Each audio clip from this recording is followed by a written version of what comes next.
ప్రపంచంలో ఎక్కడున్నా మీ గోత్రనామాలతో వేదమందిర్ నిర్వహించే ఆన్లైన్ పూజలు హోమాల ద్వారా దైవ అనుగ్రహాన్ని పొందండి. ఇప్పుడు అలా లేట్ నా వల్ల సినిమా డిలే అయ్యింది అని అంటే ఈ సినిమా కూడా డిలే అయ్యి ఉండాలి కదా. అవును, ఇది గరుడవేగ. ఇది యాక్చువల్గా చూడకపోతే 1 year స్పాన్లో తీశారు. 93 days shooting days, number of days. But Praveen Sattar గారు ఎక్కడ ఫీల్ అవ్వలే. ఎక్కడైనా ఫీల్ అయ్యి ఉండొచ్చు ఎప్పుడైనా. ఏంటి 5 minutes 10 minutes అది కూడా ఈ సినిమా వరకు నేను చెప్పిన టైంకి ఎక్కడ తక్కువ వెళ్ళలే. నేను వస్తాను ఒప్పుకున్న టైంకి నేను వెళ్ళుంటే 10 నిమిషాలు 15 నిమిషాలు అయ్యి ఉండొచ్చు. బట్ ఉన్నా కూడా నేను నాతో సినిమా చేసే వాళ్ళకి ఇది తెలుసు. ఇప్పుడు కోడి రామకృష్ణ గారికో, ముత్యాల సుబ్బయ్య గారికో, లేదు పిన్సెట్టి రవిరాజు గారికో అందరికీ తెలుసు. కానీ అది నా వల్ల షూటింగ్ నేను వచ్చేందుకు ముందు మిగిలిన షార్ట్స్ అంతా నేను లేని షార్ట్స్ అంతా తీసుకుంటారు. అలాగే జరుగుతూ ఉంటాయి. భరద్వాజ గారు అలా చెప్పడం చాలా చాలా తప్పు. నేను ఆ విషయం మాత్రం నాకు ఇంకా మనసులో ఉంది. అది ఆయన నిజంగా ఆయన మనసులో చేయి పెట్టి మాట్లాడితే అలా మాట్లాడరు. ఆయనకి మంట.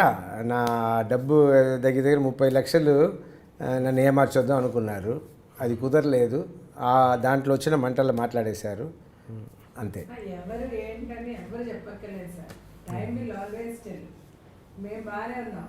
ఇదైతే నేను చెప్పాలి ఇక్కడ, నువ్వు అక్కడ చెప్తూ ఉంటే లేదు. నన్ను చెప్పమని చెప్పు, లేదా ఆ కెమెరా అడ్డు తిప్పండి. సో భరద్వాజ గారి విషయంలో మాత్రం నేను చాలా హర్ట్ అయ్యాను. జరిగింది ఇది. ఆయన హర్ట్ అయ్యింది డబ్బు నన్ను ఏమార్చలేకపోయామని. ఆ తర్వాత సత్యారెడ్డిని కూడా తిట్టారంట. సత్యారెడ్డి, నీ వల్ల నాకు చెడ్డ పేరమ్మా, నేను ఇలా నన్ను తిట్టుకున్నారు, రిలీజ్ సినిమాని ఆపావని శ్యామ్ ప్రసాద్ రెడ్డి కూడా తిట్టారు అని సత్యారెడ్డి గారు నన్ను అన్నారు. తర్వాత చెప్తూ ఉన్నారు. బట్ ఇప్పుడు సత్యారెడ్డి గారు ఉంటే ఆయన చెప్పి ఉంటారు. ఈ సినిమా విషయంలో గరుడవేగ దాంట్లో చివరిలో ఎండింగ్లో Part 2కి లీడ్ లాగా ఇచ్చినట్టున్నారు. ఇది Part 2కి లీడ్ లాగా ఇచ్చినట్టు. అవును. యాక్చువల్లీ ప్రవీణ్ సత్తార్ గారు Part 2 తీద్దామన్న ఐడియాతోనే ఎండింగ్ కూడా అలా చేశారు. Part 2 తీయబోతున్నాము. బట్ వెంటనే కాకపోవచ్చు. ఒక సినిమా నేను బయట చేసుకుని, ప్రవీణ్ సత్తార్ బయట చేసుకుని తర్వాత చేద్దామని అనుకున్నాం. కానీ వెబ్లో ఒక న్యూస్ వచ్చింది, Part 2లో రాజశేఖర్ గారు ఉండకపోవచ్చు, బాలయ్య బాబు ఉండొచ్చు అని. అది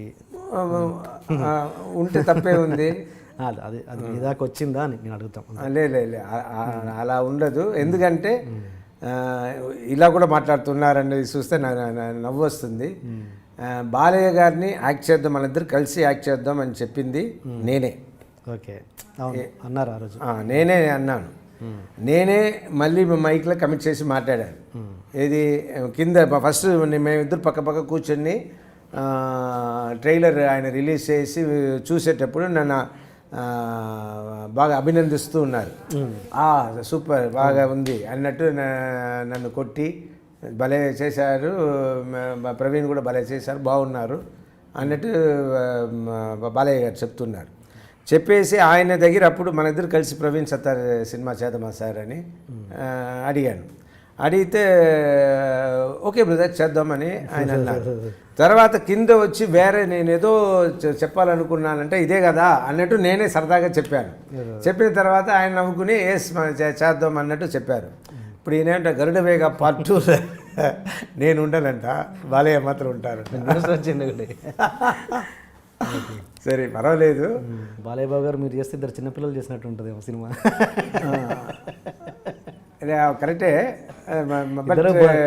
బోలా శంకర్లే కదా, ఇద్దరు బోలా శంకర్లో. యాక్చువల్గా నాకు మన చిరంజీవి గారితో స్నేహం కోసం అడిగాను. విజయ్ కుమార్ క్యారెక్టర్ నేను చేస్తానని అడిగాను. చిరంజీవి గారు అప్పుడు ఏమన్నారు, లేదు రాజశేఖర్ నువ్వు వయసు కొంచెం చిన్నవాడి కాబట్టి సూట్ అవ్వకపోవచ్చు అన్నారు. కరెక్టే అని. సో బాలయ్య కూడా మొన్న బాలయ్య అడిగారు, మన కేఎస్ రవికుమార్తో ఇప్పుడు సినిమా చేస్తున్నారు కదా, దాంట్లో అడిగారు బాలయ్య బాబు గారు కూడా బ్రదర్ నీకు ఏం కావాలో చెప్పి మనం ఈ 5 సీట్స్ కూడా ఈక్వల్గా పెట్టుకుంటాం నో ప్రాబ్లం అన్నట్టు ఆయన బాగా ఎంకరేజ్ చేసి చెప్పారు. బట్ నేను బాలయ్య చేయాల్సిన ఫస్ట్ సినిమా అది కాదు, అది దానికంటే బెటర్ సినిమా మేము చేయాలి. సో మనం వేరే సినిమా ఏదైనా చేద్దాం సార్ అని మాట్లాడుకున్నాం. Okay, good. ఈ టాపిక్ మీ దగ్గర ఇప్పుడు తీసుకురావచ్చో లేదో, రాజశేఖర్గా అప్పుడు వచ్చిన ఇష్యూ, తారా చౌదరితో వచ్చిన ఇష్యూ ఏంటి అసలు? దాని నుంచి మీరు ఎక్కడ ఎక్స్ప్లెనేషన్ ఇవ్వలేదు, ఎక్కడ అక్కడ ఏం వచ్చింది ఇష్యూ? అక్కడ ఆమె లీక్ చేసిన పేర్లు మీది అన్నట్టుగా ఇండైరెక్ట్గా. లేదు వాళ్ళ ఇంట్లో నా ఫోటో పెట్టుకుందంట అమ్మాయి, నాతో తీసిన ఫోటో వాళ్ళ ఇంట్లో పెట్టుకుంది. దాని గురించి అడిగినప్పుడు ఎస్ నా రాజశేఖర్ గారు బాగా తెలుసు అని, నన్ను వచ్చి కలిసింది అమ్మాయి ఎన్నోసారి అంతకుముందు వచ్చి నాతో ఫోటో తీసుకుంది. అలాగే తెలుసు ఆ అమ్మాయి, అంతవరకే నాకు అమ్మాయికి పరిచయం. అండ్ ఇంకొక రోజు ఎలా కలవడానికి కలిసామంటే ఆ ఆవిడ కాపురం ఉన్న చోట్ల రెంటల్కి ఓ చోటు ఉండింది. ఓకే, అదే బిల్డింగ్లో వేరే అనదర్ పోర్షన్. ఆ పోర్షన్ రెంటల్కి నేను జీవిత వెళ్ళినప్పుడే ఆ అమ్మాయిని మళ్ళీ అక్కడ కలవడం జరిగింది. అమ్మాయి అదే పక్క పోర్షన్లో అమ్మాయి ఉండింది. సో అలా కలిసి అంతవరకు కలిసినామంతవరకు ఇంకేం లేదు. ఓకే, బట్ దాని ఏదో నాకు తారా చౌదరి ఏదో కనెక్షన్ ఉన్నట్టుగా మాట్లాడారు. అలా సపోజ్ ఉన్నా కూడా నేనే సిగ్గుపడను, ఉంది అని చెప్పేస్తాను. నాకు భయం కూడా లేదు. భయపడాలంటే జీవితానికి భయపడాలి. ఓకే, ఇంకెవరికి భయపడాల్సిన అవసరం లేవు. Okay, okay. సో నాకు దానికి అంతవరకే. ఓకే, తారా చౌదరి నాకు ఏం మాట్లాడారు అప్పుడు?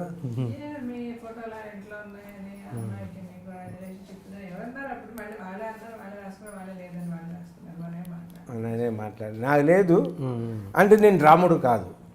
అదే అర్థమైంది. తారా చౌదరి విషయంలో కాదు, నేను రాముణ్ణి కాదు. తారా చౌదరికి నాకు ఏం సంబంధం లేదు.